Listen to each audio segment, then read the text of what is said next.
Hi guys, good morning. आज हम बताने जा रहे हैं स्ट्रक्चर। स्ट्रक्चर में simple structure for English speaking जो आपको हम दिए थे 1, 11, 2, 12। आज हम बताने जा रहे हैं स्ट्रक्चर नंबर 3 और 13। इसको ध्यान से देखेंगे, ये स्पीकिंग में बहुत आपका मदद करेगा। आप अच्छे से अंग्रेजी बोल सकते हैं इस स्ट्रक्चर के माध्यम से। चलिए देखेंगे, आज हम बताने जा रहे हैं स्ट्रक्चर नंबर 3। पहले है स्ट्रक्चर। जो स्ट्रक्चर में आपका है, स्ट्रक्चर का हिंदी होता है बनावट। स्ट्रक्चर का हिंदी होता है बनावट। चलिए देखेंगे स्ट्रक्चर नंबर 3 में क्या करता है। Subject plus is, am, are plus V3 plus by plus object. ये आपकी स्ट्रक्चर है। क्या है? ये आपकी स्ट्रक्चर है। स्ट्रक्चर मीन्स संरचना या बनावट, लेकिन हम इसमें बनावट का यूज करते हैं। जैसे हम ये मार्कर है, ये मार्कर, ये जो मार्कर है ये भी एक बनावट है। इसमें इंक आने का रास्ता है, इंक जाने का रास्ता है, बैक कवर है ना, फ्रंट कवर है, ये सब सारा चीजें इसमें लिखा हुआ है ना। कुछ कुछ बहुत सारे इसमें ऐसे ऐसे डिस्ट्रैक्ट किया हुआ है, तो ये सब क्या है? बनावट है। चलिए देखते हैं। अब उसके बाद क्या है? आपका आईडी है। आईडी मीन्स होता है पहचान। किसी भी आप सेंटेंस को पहचान सकते हैं कि स्ट्रक्चर नंबर 1 का है, 1 का है, 2 का है, 3 का है, 4 का है। इस तरह से हर स्ट्रक्चर को आप पहचान सकते हैं। चलिए उसके बाद आपका क्या है? एग्जाम्पल। उसके बाद आपका एग्जाम्पल है। चलिए तीनों के हम समझते हैं। अब देखिए, subject plus is, am, are plus verb 3 plus by plus object. इसके माध्यम से आप बहुत सारे एग्जाम्पल बना सकते हैं। इसके द्वारा, इसके माध्यम से आप अच्छी अंग्रेजी बोल सकते हैं, बट इसके लिए आपको मेहनत करनी पड़ेगा। इससे इसको लर्न करना पड़ेगा, याद करने पड़ेगा, है ना। चलिए देखते हैं। आईडी है जाता है, जाती है, जाते हैं, etc। इसका आईडी है जाता है, जाती है, जाते हैं, etc। उसके बाद आपका है एग्जाम्पल। एग्जाम्पल देखते हैं। होली भारत में मनाई जाती है। देखते हैं आईडी। इस आईडी में हमें मैच किया जाती है, कंप्लीट। तो क्या समझेंगे कि स्ट्रक्चर नंबर 3 का एग्जाम्पल है, ये सेंटेंस है। उसके बाद क्या है?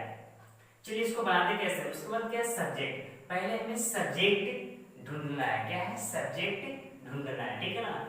होली भारत में मनाई जाती है। होली भारत में मनाई जाती है, तो क्या हो गया? द होली। किसी भी नेम के साथ द लगा सकते हैं। जैसे में होली क्या है? नेम है, लेकिन ये है सेलिब्रेट, मीन्स मनाना होता है।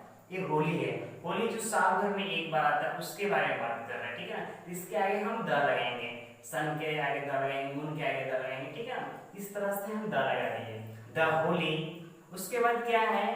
Is, am, are. इन तीनों में से एक का यूज करना है। चलिए सही यूज होता है इज, द होली इज। उसके बाद क्या है? वर्ब है। वर्ब आप लोग जानते हैं कि 5 होता है, V1, V2, V3, V4, V5। इस सेंटेंस में हमें V3 का यूज करना है। सेलिब्रेट मीन्स होता है मनाना, V3 होता है सेलिब्रेटेड, कंप्लीट। अब तो दिक्कत इसमें नहीं होना चाहिए। अब क्या है? द होली इज सेलिब्रेटेड, अब कंप्लीट। उसके बाद क्या है? बाई। तो इस सेंटेंस में हम बाई का यूज नहीं किए, क्योंकि बाई यूज करते हैं किसी दूसरे के द्वारा। अगर किसी काम हो रहा है तो हम बाई का यूज करेंगे। तो इस सेंटेंस में हम बाई का यूज नहीं करेंगे, ठीक है। उसके बाद क्या है? उसके बाद क्या है? भारत में क्या इंग्लिश होता है? इन। भारत का इंग्लिश क्या होता है? India, in India. The Holi is celebrated, the Holi is celebrated in India, Bharat में। अब देखिए, the Holi is celebrated in India. Holi Bharat में मनाई जाती है, होली भारत में मनाई जाती है। अब देखिए, आप पूछ सकते हैं कि बाई का सर यूज क्यों नहीं किए? क्योंकि स्ट्रक्चर में बाई है। आप ही बोलते हैं कि स्ट्रक्चर के हिसाब से चलना है। कुछ ऐसे सेंटेंस होते हैं कि जो स्ट्रक्चर में यूज नहीं होता है, ठीक है। तो देखिए ये बाई है, अगर किसी दूसरे के द्वारा अगर काम हो, जैसे होली मेरे द्वारा भारत में मनाई जाती है, तो ठीक, जब मेरे द्वारा हो गया तो यहाँ बाई का यूज कर सकते हैं, कंप्लीट इस तरह आप बना सकते हैं। उसके बाद क्या है नेगेटिव। नेगेटिव में देखेंगे ये आपका अफर्मेटिव है, उसके बाद क्या है नेगेटिव है, उसके बाद इंट्रोगेटिव है, उसके बाद intro plus negative, intro plus negative है, ठीक है। देखेंगे negative, the Holi is not celebrated in India. उसके बाद है interrogative, is the Holi celebrated in India. उसके बाद है intro plus negative, is the Holi not celebrated in India.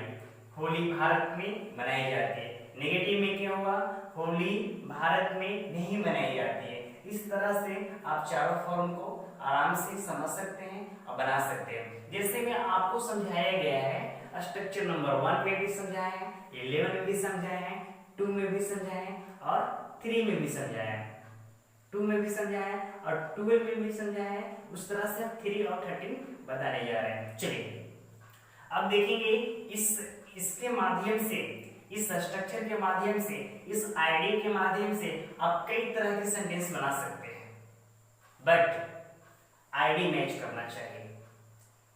English अंग्रेजी मेरे द्वारा बोली जाती है, मेरे द्वारा इस काम किया जाता है। इस तरह से आप बिल्कुल आसानी से सेंटेंस बना सकते हैं। चलिए अब देखेंगे स्ट्रक्चर नंबर 13। स्ट्रक्चर नंबर 13 में क्या है, subject plus was were plus V3 plus by plus object. ध्यान से देखेंगे स्ट्रक्चर में सबसे पहले सब्जेक्ट है, उसके बाद क्या वाज वर, इसको वर ही पढ़ेंगे, वेयर नहीं पढ़ेंगे। बहुत सारे ऐसे स्टूडेंट हैं, बहुत सारे ऐसे बच्चे लोग हैं कि इसको वेयर पढ़ते हैं, बट वेयर नहीं पढ़ते हैं, वेयर गलत है, इसको वर पढ़ते हैं ना। Was were plus V3 plus by plus object. Structure number 3 में आपको पढ़ाया है subject plus is am are, और स्ट्रक्चर नंबर 13 में क्या है, वाज वर है। बाकी सेम स्ट्रक्चर है। स्ट्रक्चर क्या है, सेम है। अगर आप स्ट्रक्चर नंबर 3 याद कर लिए हैं तो 13 खुद पे खुद याद हो जाएगा। सिर्फ उसमें हेल्पिंग वर्ब मतलब सहायक क्रिया चेंज करना है। अगर स्ट्रक्चर नंबर 2 याद है तो 12 खुद पे खुद याद हो जाएगा। अगर स्ट्रक्चर नंबर 1 आपको याद है तो 11 खुद पे खुद याद हो जाएगा। सिर्फ आपको यही फोकस करना है कि आपको 3 याद है, 13 खुद पे खुद याद हो जाएगा। उसमें चेंज यही करना है कि स्ट्रक्चर नंबर 3 में क्या रहेगा, subject plus is am are. बाकी सेम है, बाकी स्ट्रक्चर क्या है आपका सेम है। इसमें सिर्फ आपका हेल्पिंग वर्ब चेंज करना है, कंप्लीट। चलिए देखते हैं आईडी। आईडी मींस आप लोग जानते हैं कि पहचान होता है, ठीक है, आइडेंटिफिकेशन। चलिए जाता था, जाती थी, जाते थे, गया, गई, गए, इट इज। इस तरह के आपको स्ट्रक्चर नंबर 13 में आईडी मिलेगी। इसके माध्यम से देखिए हम तैयार किए हैं एक एग्जांपल। राम के द्वारा रावण को मारा गया। ये भी हो सकता है राम के द्वारा रावण मारा गया, दोनों हो सकते हैं। हम को का सेंस भी डाल सकते हैं, न भी डाल सकते हैं, फिर भी मेरा सेंटेंस क्या है, क्लियर है। राम के द्वारा रावण मारा गया, मारा गया। चलिए देखते हैं मारा गया। आईडी में क्या आया आपका, गया, गया है ना। देखिए आईडी में यहाँ गया आ गया, ठीक है ना, गया, ठीक है। तो समझिए पहले आपको क्या है, सब्जेक्ट है, उसके बाद आपका हेल्पिंग वर्ब है, उसके बाद वर्ब आपका है, उसके बाद बाई है, उसके बाद ऑब्जेक्ट है। चलिए देखते हैं राम के द्वारा रावण मारा गया। चलिए क्या है, रावण। अब देखिए रावण आपका सब्जेक्ट पहले निकाला था, तो सब्जेक्ट पहले आपको निकाल लिए, क्या है, रावण। चलिए उसके बाद बोल रहा है वाज वर लगाने के लिए, वाज वर सहायक क्रिया। इन दोनों में से एक के यूज करना है कंप्लीट, तो हम सही यूज किए हैं वाज। रावण वाज। अब क्या है भरतखिरी। भरतखिरी क्या आपका है मारना। किल मीन्स होता है मारना, लेकिन किलेड होता है। भरतखिरी क्या होता है किलेड। रावण वाज किलेड। अब क्या है बाई का शेष, तो बाई लगा दे। किसके द्वारा काम हो रहा है राम के द्वारा हो रहा है। कुछ भी काम हो रहा है किसके द्वारा काम हो रहा है राम के द्वारा हो रहा है। जिसको मारा गया, किसको मारा गया रावण को मारा गया, तो राम के द्वारा काम हो रहा है। तो यहाँ हम क्या करेंगे बाई लिया है स्ट्रक्चर में, तो बाई लगा देंगे। उसके बाद ऑब्जेक्ट आपका क्या है राम, तो राम लिख देंगे। इस तरह से सेंटेंस आप बिल्कुल आसानी से बना सकते हैं। हजारों सेंटेंस आप बना सकते हैं, हजारों सेंटेंस बना सकते हैं। बस इसके माध्यम, ये जो रूल है इसको फॉलो कीजिए और इसका यूज कीजिए। आप अच्छी से अंग्रेजी बोल सकते हैं।